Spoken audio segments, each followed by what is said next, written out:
नमस्कार दोस्तों, एक बार फिर आप सभी का स्वागत है हमारे उस खूबसूरत से टॉक शो जिसको आप इतने दिनों से देखते आ रहे हैं। पिछले कुछ एपिसोड्स तो आपने देखे ही हैं और उन एपिसोड्स को देखने के बाद आपके जहन में एक तस्वीर साफ होती आ रही होगी कि हम एक व्यक्तित्व की बात कर रहे हैं, एक ऐसे व्यक्ति की जिसका व्यक्तित्व निर्माण किस तरह से हुआ। दोस्तों, यूं आप बहुत बेहतर जानते हैं कि जब तक हीरे को तराशा ना जाए तब तक तो वो एक स्टोन है, तब तक तो पता ही कहाँ चलता है। लोग तो सोचेंगे कांच का एक टुकड़ा है, लेकिन जब उसे तराशा जाता है, जब उसे परखा जाता है, जब जौहरी के हाथों में जाता है, तब जाकर के वो हीरे की कीमत लगती है। एक व्यक्तित्व के निर्माण का भी कुछ ऐसा ही है। व्यक्तित्व का निर्माण कुछ इस तरह से होता है कि संघर्षों की भट्टी में तपकर जब वो बाहर निकलता है तब लोग पहचानते हैं, तब उसका तेज जब निकलता है, जब एक रोशनी से बिखेरता है वो, तब लोग देखते हैं कि हाँ, ये कोई शख्सियत है। ऐसे ही एक शख्सियत से हम लगातार बात कर रहे हैं इस पूरी सीरीज में, जो हमारे साथ बने रहेंगे। मानव गुरु के नाम से जिन्हें जाना जाता है, जो पिछले 21 वर्षों से अपने दिव्य ज्ञान के माध्यम से पूरे समाज में जो है काम कर रहे हैं, पूरे समाज के कल्याण के लिए काम कर रहे हैं, मानव जगत के लिए काम कर रहे हैं। आइए उसी मुलाकात को, उसी सिलसिले को आगे बढ़ाते हुए स्वागत करते हैं हमारे साथ में जुड़े हुए मानव गुरु श्री चंद्रशेखर गुरु जी का। गुरु जी नमस्कार। नमस्कार गुरु जी, एक ऐसा, जैसे अब हम बात कर रहे हैं कि आप कंपनी में जॉब करते थे, एक ऐसा कहा जाता है कि जैसे एक रोड है, एक रोड चलता हुआ है, एक रास्ता चल रहा है, अचानक वहां पर बड़े बड़े पत्थर आ जाते हैं। पत्थर आने के बाद ये समझ में आ जाता है कि ये रोड बंद है और वहीं से डाइवर्शन दिया हुआ होता है। तो जिंदगी में भी जब कभी कभी ऐसी मुश्किलात आ जाती हैं, जब कुछ ऐसे एक्सीडेंट्स हो जाते हैं, तो क्या इनको, या कभी कभी हम छोटी छोटी चीज़ों से गिर करके बच जाते हैं, तो क्या इसको गिफ्ट समझा जाता है, क्या उपहार समझा जाए कि ये कुछ एक्सीडेंट्स हुए, ये कुछ घटनाएं घटी, ये हमारे लिए गिफ्ट हैं, हमको यहाँ से एक नया मार्ग सूझा? आपके साथ कभी ऐसा हुआ है? नहीं, मैं पहले जब भी इंजीनियरिंग कॉलेज में था उस टाइम पे एक पहले का एक्सीडेंट था, गाड़ी में, कार में हम लोग बैठे थे, उस टाइम आपको बता दिया था जी। ये सेकंड एक्सीडेंट भी मेरा एक कंस्ट्रक्शन लाइन, मेरा खुद का काम चालू किया था। उस टाइम मैंने एक कार भी परचेज किया था, मारुति 800 का। वो खुद मैंने जब ये स्कूटर काइनेटिक होंडा से कार लिया था मैंने। अच्छा, मतलब टर्नओवर हो गया, सब कुछ ये हो रहा था। और जब भी एक बारिश हो रहा था, मैं कार चला रहा था और मेरे साथ एक सुपरवाइजर भी था, और बीच में एक ट्रैफिक पुलिस भी मेरा गाड़ी में पीछे बैठा था। फिर वो रोड एकदम ये था, मतलब उधर बहुत बारिश होने से कीचड़ जैसा हो गया था। It was not a tar road. अंदर रोड से हम लोगों को जल्दी निकालना बोल के गया, और एक सामने से एक 407 वाला गाड़ी, मतलब सामने से आ रहा है, उसका लाइन में हुआ है, मेरा लाइन में नहीं है। आपको नंबर याद है अभी तक? हाँ नहीं, आंखों से सामने है ना वो, मतलब वो इंसिडेंट भूल नहीं सकता है जी। और जब भी नज़दीक आया उन्होंने ब्रेक लगाया उसका गाड़ी का, मतलब मेरा लाइन में मेरा था, उसका अपोजिट लाइन में उन्होंने था। मेरा गाड़ी नज़दीक आता तो वो ब्रेक लगाया तो उसका गाड़ी पूरा टर्न हो गया। टर्न होके पीछे बाजू का मेरा कॉर्नर पे आके एकदम जोर से ऐसा मारना, मालूम ही नहीं पड़ा क्या हुआ। पूरा मेरा ग्लास आगे का पूरा टूट गया, अंदर आ गया। और इतना ही है, आधा 1 इंच भी नहीं था, 1 इंच में मैं बच गया, नहीं तो पूरा इधर तक आके मेरा हेड का कट होने का चांस था। और मैं देखता है मेरे को कुछ भी नहीं हुआ, और इसको थोड़ा ग्लास ये लग के फिर उसको थोड़ा खून आ रहा था मेरा बाजू में, जो सुपरवाइजर, और पुलिस को कुछ नहीं हुआ था। बाद में बाहर आके देखता है ये तो एकदम गाड़ी तो एकदम मैस हो गया था, मतलब टोटल ग्लास टूटा, अंदर दब गया था, ये हो गया था।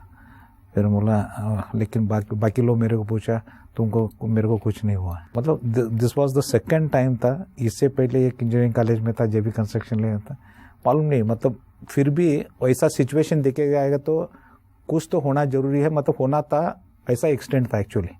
बाल बच गए बोलता है ना इसमें, ऐसा बच गया।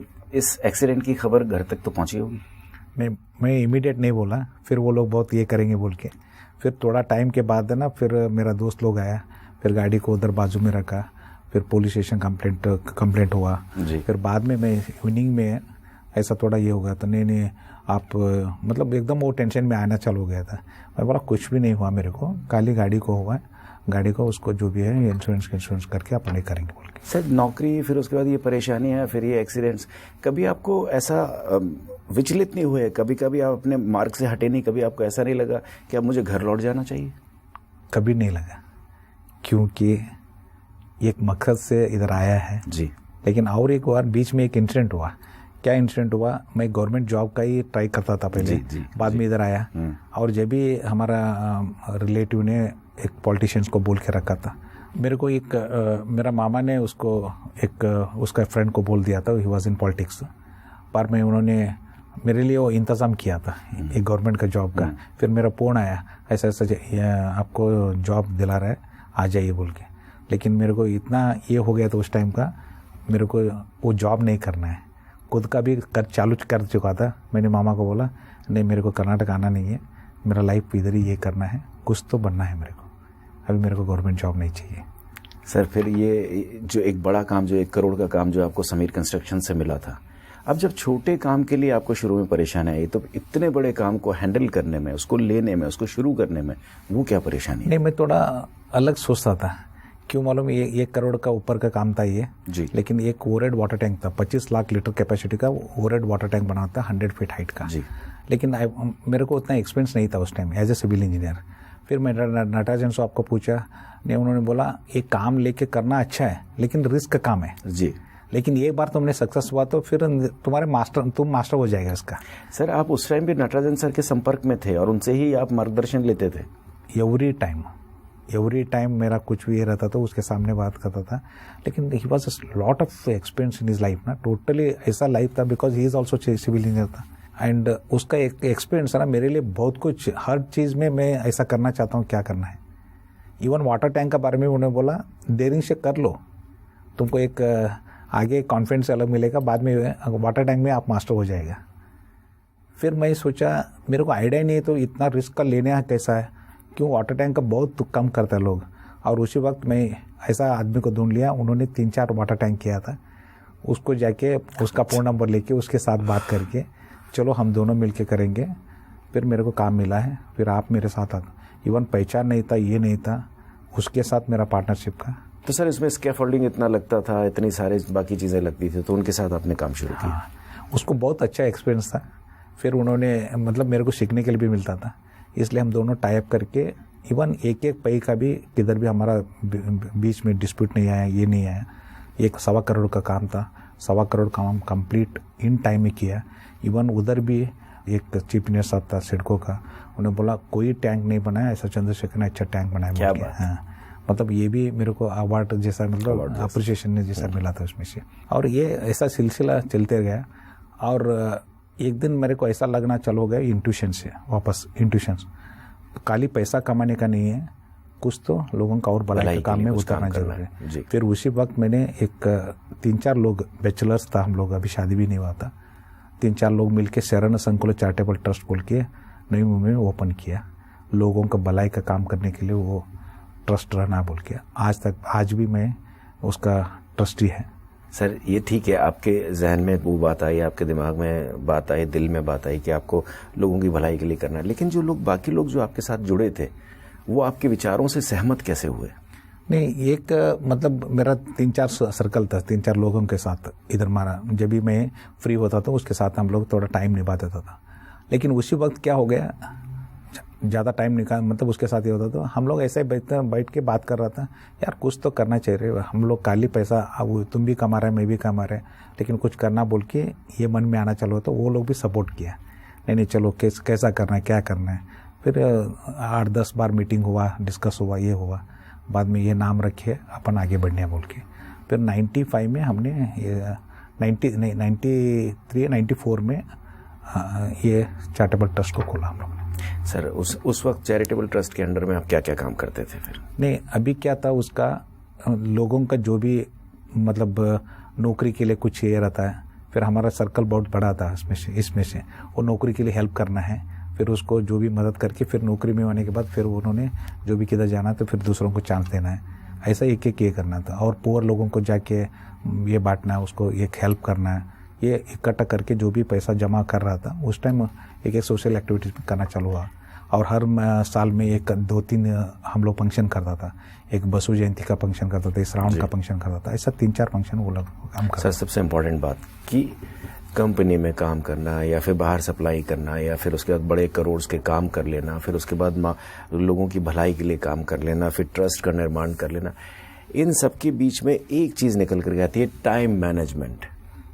तो वो कैसे पॉसिबल था? क्योंकि लोग जानना चाहते हैं कि एक्चुअली ये सब करने के साथ साथ टाइम मैनेजमेंट बंदा कैसे करता था। सर बताएं।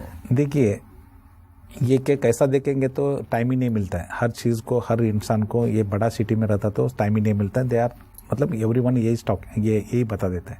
लेकिन किसका मन में कुछ तो काम है ना, मैं लोगों का भलाई के लिए काम करना है और टाइम निकालना बोल के करेंगे मन से, उतना टाइम निभा सकता है और निकाल सकता है। हम लोग क्या कर रहा था, संडे तो छुट्टी रहता था जी, हाईएस्ट संडे में हम लोग ज़्यादा टाइम उसको दे देता था। इवन जो कलेक्शन का फंड, मतलब ट्रस्ट बनाने का, मीटिंग करना, हर चीज़ वो संडे में कर लेता था। बाकी में थोड़ा फ़ोन पे बात करके जो भी करना है करते जाए तो। लेकिन ये है मतलब टाइम तो मिलता नहीं आज के डेट में, उस वक्त पे ऐसा ही था। लेकिन उसमें टाइम निकालना तो फिर मन में वो आना चाहिए, मेरे को कुछ करना है, क्या ऑटोमेटिक टाइम। सर ऐसी बातें ये तो अब चूंकि पिताजी की तरफ से मिला हुआ था, तो पिताजी को ये सब ट्रस्ट का और ये जो आप काम कर रहे थे पता चलता था? नहीं, ये एक इन्वॉल्वमेंट उसको मैंने बता देता था। अच्छा। जब भी मतलब खुश होता था जी, मतलब मेरा बेटा अच्छा ये कर रहा है, अच्छा इन्वॉल्व हो रहा है, मतलब खाली वो कमाना है बोल के नहीं है। बिकॉज मेरा फादर, ग्रैंडफादर भी, वो लोग भी लोगों को बहुत मदद करता था। वही सिलसिला में मैं भी ऐसा करा बोल के वो लोगों को खुशी था उसमें से। सर ये अब मतलब आपके कदम उस तरफ बढ़ चुके थे कि जहां लोगों की भलाई पूरी तरह से करना है, काम भी आप साथ में कर रहे थे, पैसा भी कमा रहे थे, उसी पैसे में से जो प्रॉफिट हो रहा था वो लोगों की भलाई के लिए भी आप इस्तेमाल कर रहे थे। लेकिन मैं उस पॉइंट को जानना चाहता हूँ, उस जगह पर मैं ले जाना चाहता हूँ आपको, कि जहाँ पहली बार आपको इंट्यूशंस ये पर आए कि आपको अब अपने आप को पूरी तरह से झोंक देना है, पूरी तरह से उस बीड़ा उठा लेना है मानव समाज के कल्याण के लिए, वो पॉइंट क्या था? नहीं, ये मेरा मतलब मैं एक्चुअली हेल्प करना बोल के एक चैरिटेबल ट्रस्ट खोला, ये चालू किया। फिर हम लोगों का कंस्ट्रक्शन में भी अच्छा कमाई था, सब कुछ था।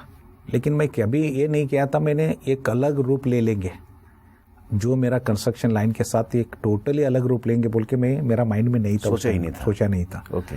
और उसी वक्त ऐसा सिचुएशन आ गया, एक दिन मैंने और 1 करोड़ का जो वाटर टैंक का 1.25 करोड़ का काम किया था, ऐसा ही और 60-70 लाख का एक काम लिया था दूसरों से, उसका नाम पे काम लेने का। फिर मैंने पैसा हम लोगों ने डाला है, बाद में चेक उसके पास आता था, फिर मेरे को उन्होंने चेक उसका परसेंटेज कट करके मेरे को देने का था। कैसा समीर ने करता था, समीर कंस्ट्रक्शन। जी।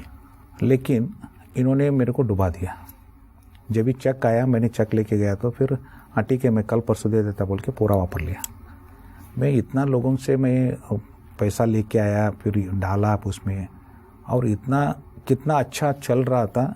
उसी वक्त एकदम मैं जीरो में आ गया यार बोल के, एक ही झटका नहीं मिला। और दूसरा एक बिल्डिंग का काम लिया था, 30 लाख तक वो लोग पेमेंट अच्छा किया था, बाद में 40 लाख का मैंने आगे बढ़ा दिया तो फिर वो लोग 10-15 लाख का रुका दिया। सर ये दो जो बड़े धोखे हुए, ये कितने लाख के थे उस पीरियड में? नहीं, एक 20 लाख का था, एक 15 लाख का था। ये कौन सी साल की बात है? अराउंड 97-98 का होगा। तो इतने बड़े बड़े धोखे खाने के बाद आप खड़े रहे, हिले तो होंगे सर, कहीं ना कहीं तो आपको थोड़ा सा ऐसा लगा होगा कि मैं किस तरफ जाऊं, सामने अंधेरा होगा? नहीं, ये तो झटका होने के बाद है ना, पूरा मैं जीरो में आ गया था, टू बी फ्रैंक। और जीरो में आने के बाद अभी आगे क्या करना, कैसा करना है, लेकिन मेरा मन में एक था, भले मेरे को पटका लगा इतना बड़ा, लेकिन जो भी मैंने मटेरियल्स लेके आया था, स्टील लेके आया था, सीमेंट लेके आया था, लेबर्स का पेमेंट करना था, वो लोगों को सीधा मैंने बोला मेरा सिचुएशन ऐसा टफ है, लेकिन तुम लोगों का मैं हर पैसा टू पैसा है ना, थोड़ा वक्त दीजिए, टाइम दीजिए, मैं आके आपके घर तक आके दे देता। मेरा इंटेंट कैसा है वो लोगों को मालूम था, पता चल गया। ठीक है आप सर आप दीजिए, कुछ प्रॉब्लम नहीं है। फिर सप्लायर्स भी वो लोग भी बोला ठीक है आप जो 3-4 महीने पूछ रहे ना, 6 महीने आप दीजिए, कुछ भी प्रॉब्लम नहीं है। फिर वो मैंने वो सेट करके अभी आगे कैसा बढ़ना, मतलब वो टेंशन कम किया मैंने। नहीं तो डेली फोन आता तो फिर भारी पड़ता था उसका। वो जाके मैं खुद बोला मेरे को ऐसा ऐसा हो गया इसलिए बोल के, फिर वो टेंशन से थोड़ा मैं रिलीफ हुआ। लेकिन आगे कैसा करना, मेरे पास पैसा नहीं था। यही मैंने जो भी 900 रुपये में कमाया था, कमाते फिर एकदम इतना नीचे गया तो क्या करूँ। फिर मेरा ड्रीम में, सपने में एक कंपास और एक प्लान का कॉपी आना चालू था। ये शुरुआत हुई? हाँ जी। ये रिपीट हो रहा था, क्यों हो रहा है बोल के मैं सोचने लगा। तो एक बार इंट्यूशन से एक आंसर मिला, जो भी आप धोखा खाया और धोखा के लिए किसको दोषी मत ठहराओ, उसका दोष है तुम्हारा घर और उद्योग स्थल का। अच्छा। हाँ, इसका बदले में जो भी उन्होंने चीटिंग किया उसका दोषी मत ठहराओ। फिर मेरे को लगा ऐसा क्यों हो रहा है, मतलब एक घर में और ऑफिस में क्या रहता है। फिर सोचने लगा था मैं सिविल इंजीनियर था। सिविल इंजीनियर था तो लोग है ना वास्तु के बारे में बात करता था, वास्तु ऐसा ऐसा ऐसा बोल। जब भी मैं सोचना चालू किया तो एक बार माइंड में एक क्लियर कट मैसेज मिला। क्या मैसेज मिला? एक शक्ति है हर इंसान का पीछे, वो शक्ति के साथ हम सही ढंग से संपर्क में आया तो देन लाइफ टोटली डिफरेंट हो जाएगा। करेक्ट ना? फिर उसका बारे में मैंने बहुत कुछ इन्वॉल्वमेंट होकर स्टडी करना चालू किया, ये लोग इसके लिए मतलब क्या है क्या नहीं है। फिर मैंने 2000 में एक नॉलेज टोटली मेरे को मिला बोल के भी सोचेंगे तो भगवान या विश्व शक्ति के साथ कैसा संपर्क में आना है, और कैसा संपर्क में आना है एक बात हो गया, और किधर संपर्क में आना है फिर ऑलरेडी मेरे को इंट्यूशन में बोला था आपका घर और ऑफिस का। क्यों घर और ऑफिस ही क्यों बोल के वो भी सोचने लगा, क्यों 24 घंटे में हर इंसान 20 से 22 घंटा वही जगह में, 10 से 12 घंटा घर पे और 8 से 10 घंटा कार्यस्थल पे, इसलिए दोनों जगह बहुत इम्पोर्टेंट है हर इंसान को बोल के। फिर उसका पूरा तैयारी होने के बाद जब भी मैं एक नतीजे में पहुंचा एक डिवाइन नॉलेज का से साथ, फिर पहले मैं खुद का मेरा ऊपर प्रयोग करके देखा। फिर थोड़ा दिन में बहुत कुछ चेंजेस होगा तो मेरा दोस्त लोग बोला इतना तुम नीचे गया तो वैसा कैसा ऊपर आ रहा है। फिर उन्होंने बोला तो वो लोग पूछने लगा, जिस सिलसिला आगे बढ़ती गई। गुरुजी, हम आपके जीवन के सबसे महत्वपूर्ण जगह पर आ चुके हैं, जहां से पूरी ज़िंदगी बदली आपने, न सिर्फ स्वयं की ज़िंदगी बदली और बल्कि लोगों की भी ज़िंदगी बदलने का आपने बीड़ा उठाया। यहाँ पर मैं आपको यहीं रोकना चाहूँगा क्योंकि हमारे एपिसोड का समय समाप्त हो रहा है, क्योंकि आगे अब लोग उत्सुक हैं बहुत कुछ जानने को कि अब आगे क्या होता है, किस तरह से आप आगे बढ़े। अभी आप इजाज़त दें गुरुजी, नमस्कार। नमस्कार। तो दोस्तों, अभी हम सबसे महत्वपूर्ण सबसे अहम जगह पर आकर रुके हैं। अगले एपिसोड में आपसे फिर मुलाकात होगी मानव गुरु और भगवान या विश्व शक्ति के साथ संपर्क में, क्योंकि अब मैं भी बहुत उत्सुक हूं कि अगले एपिसोड में गुरु जी को मैं लेकर आऊं और बहुत सारी बातें आपके साथ करूं। नमस्कार।